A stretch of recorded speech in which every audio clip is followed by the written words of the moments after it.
Virginia Giuffre was silenced, no doubt about it. Mossad and MI6 pulled the strings. She knew too much and survived long enough to become a liability. The car crash was staged, and so was her suicide. Now we wait to see if Trump is part of the theater, or if he will finally bring the truth to light. The suicide of Virginia Giuffre is very similar to the assassination of Epstein. Suicides, accidents, and the cold hand of power, the hidden machinery behind staged deaths. In the annals of modern history, certain deaths have never sat comfortably within the official narratives provided to the public.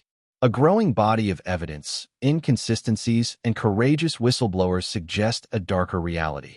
Many high-profile deaths, dressed up as accidents, suicides, or tragic misfortunes, were, in fact, carefully staged operations.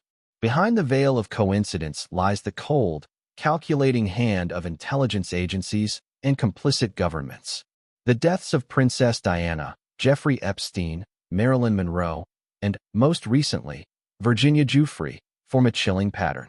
Each case reveals how the world's elite protect their secrets at any cost, and how modern political theater manages public perception.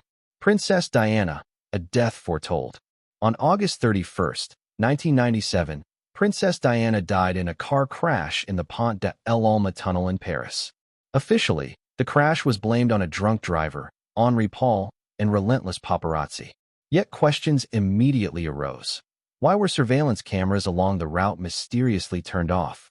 Why were witnesses' testimonies ignored, particularly those who reported seeing bright flashes just before the crash?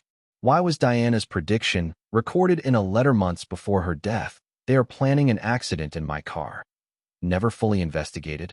French intelligence, DGSC, was certainly aware of the high-profile nature of Diana's movements that night.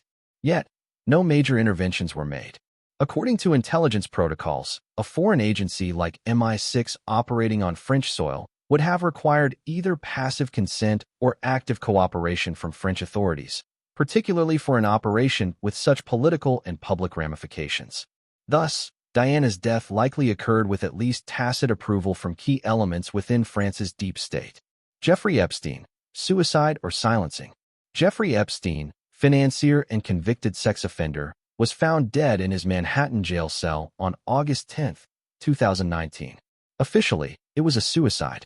But security footage malfunctioned, guards fell asleep, and the jail's most high-profile inmate was left unmonitored. A medical examiner hired by Epstein's family, Dr. Michael Baden, declared that the injuries to Epstein's neck were more consistent with homicide by strangulation than suicide. Epstein's extensive ties to intelligence services, including suspected links to the Mossad and CIA, cannot be ignored. His life and network represented an extraordinary liability to global elites, from British royalty to American political dynasties. Eliminating Epstein silenced not just one man, but protected an entire class of powerful individuals. Marilyn Monroe, the prototype of the modern cover-up. Marilyn Monroe's death in 1962 was ruled a suicide by overdose. Yet, Monroe's intimate relationships with President John F. Kennedy and his brother, Attorney General Robert Kennedy, placed her at the epicenter of Cold War political intrigue. FBI and CIA documents reveal intense surveillance of Monroe leading up to her death. According to several researchers, Monroe was preparing to hold a press conference where she intended to reveal sensitive information, including the Kennedy brothers' secrets. Former LAPD officer Jack Clemens, the first officer at the scene, described the staging of her death as phony-looking and inconsistent with a typical overdose scene. Monroe, many believe, was neutralized to eliminate a dangerous vulnerability to the U.S. establishment. Virginia Giuffre, a new chapter? Virginia Giuffre, famously involved in exposing Epstein's trafficking network, was reportedly found dead under mysterious circumstances. Official channels rushed to brand her death a tragic suicide, while numerous inconsistencies surface, from surveillance gaps to conflicting autopsy details. Given Giuffre's direct threats to the reputations of members of the British royal family, Silicon Valley elites, and U.S. politicians, it is not far-fetched to suspect that powerful players coordinated to silence her. Intelligence agencies often work through proxies, mercenaries, private contractors, or local enforcement. making tracing accountability almost impossible. How assassinations are sanctioned abroad. In the world of international espionage, operations conducted on foreign soil require, formally or informally, the consent of the host country's intelligence apparatus. When MI6, Mossad, or the CIA wish to eliminate a target overseas, they typically secure one of three types of permissions. Active cooperation, full collaboration between agencies. Target elimination is planned jointly, resources are shared. Passive approval, host nation agrees to look the other way, allowing the operation to proceed without interference. Plausible deniability, host nation is not officially informed, but the operation is designed so that it appears accidental or self-inflicted, preserving diplomatic relations if exposed. In the case of Princess Diana, French authorities' inaction suggests at least passive approval. For Epstein, operating within the tightly controlled U.S. federal prison system, the operation involved U.S. cooperation.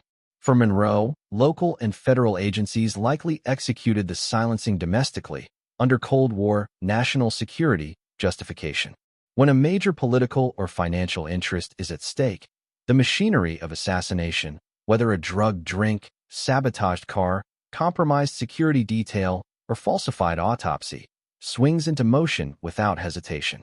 Truth is the first casualty, replaced by carefully scripted narratives. Conclusion: death by design. The pattern is clear.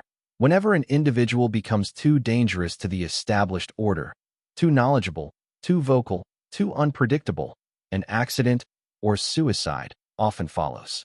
Public faith is managed with spectacle and scandal, while real power operates in the shadows.